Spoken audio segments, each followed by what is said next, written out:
Hi, I'm Brent Hall. I'm the farmer at Freewheel Farm in Atlanta, Georgia, and I'm here today to talk about urban farming.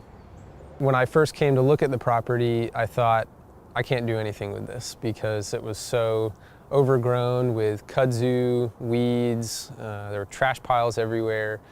But I ended up having a crew of friends come out and help clear the land with me over the course of an afternoon, and by the time we were finished, you could really see the potential. One of the benefits of this site was that there were a lot of already existing structures which I've been able to use to my advantage. So let's head in and I'll show you around.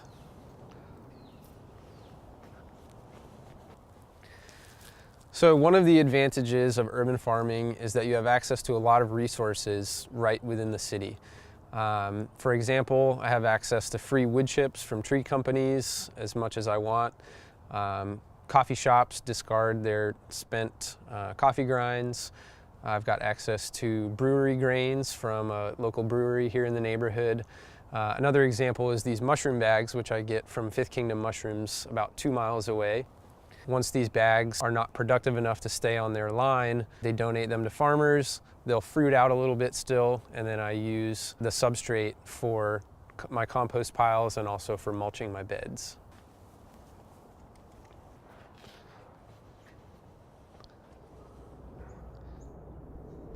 So this is the compost house. It is one of the existing structures that was at the farm. Behind me, I've got a couple of cold frames made from scrap skylights, which were sourced on site. I use these for starting seedlings in the spring, can also use them for season extension in the fall and winter. Here I've got a composting toilet and a 5-bay composting system, which I use to build my compost for the farm. We've got our carbon over here.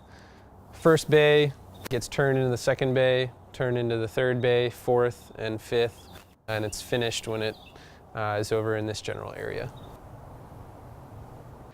One thing that's critical for me to be able to farm this site is having secure on-site storage. I was really lucky that these 2 storage containers were already here, which enables me to store all of my market equipment and my tools. The property here is about 3/4 of an acre total, with about 1/4 acre of arable land.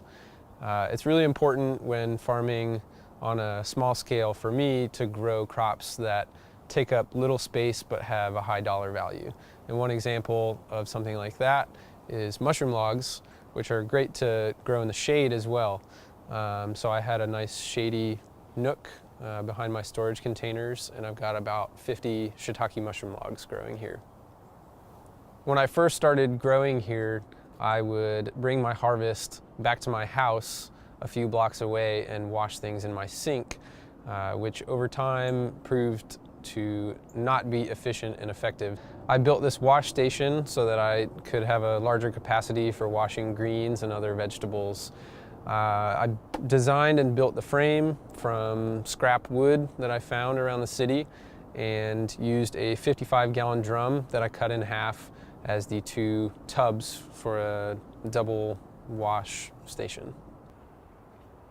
The farm property is on a slope, which is not always ideal for growing because of erosion and soil creep issues, but I've been able to use the slope to my advantage by mounding up the beds, which breaks up the flow of water and allows it to pool in the footpaths and sink and spread throughout the beds. Growing on a small farm necessitates planting high-dollar crops, planting them intensively, and having quick rotations. It's October right now, and the things that make the most sense for me to grow and that I have in the ground are carrots, beets, arugula, baby lettuce mix, Swiss chard, kale, collards, radishes, herbs, and I'm just finishing off the tail end of my eggplant and peppers.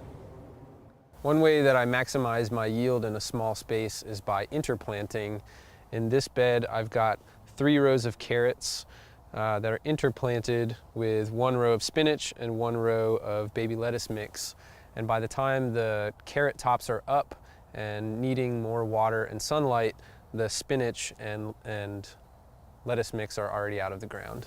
Because space is at a premium on my farm, I need to make sure that every bed is producing an edible crop at all times, which means, unfortunately, I don't usually have time to cover crop. This is a reason why composting is so important for building the soil fertility. Urban farm soils tend to be depleted and need a lot of extra nutrients, so adding lots of compost is a way that I do that. One important factor with site selection for an urban farm is the neighbors. Neighbors are one of your best forms of security for your farm, and you also want to make sure that they're on board with what you're doing.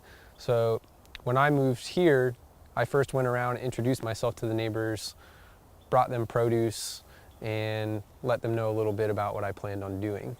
The neighbors in the house behind me here liked what I was doing so much that they offered to let me tear up this chunk of their backyard and turn it into a satellite plot for the farm. Another benefit of being in a more populous area is that I have access to a lot of help via my work-share volunteers and volunteer groups such as Hands on Atlanta and school groups. The farmers market that I sell at is the Grant Park Farmers Market, which is a third of a mile down the street from me.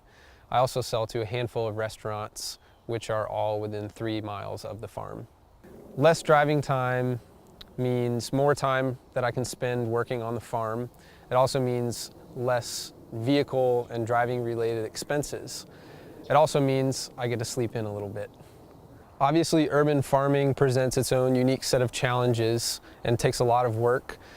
For example, I will probably never own this piece of property that I'm farming because of the high property value.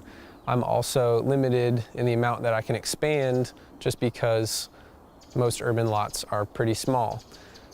But in the meantime, I'm able to grow on an otherwise unused space. I'm able to make a modest living. I love what I'm doing out here. I get to work outside every day, and I get to grow food for my community.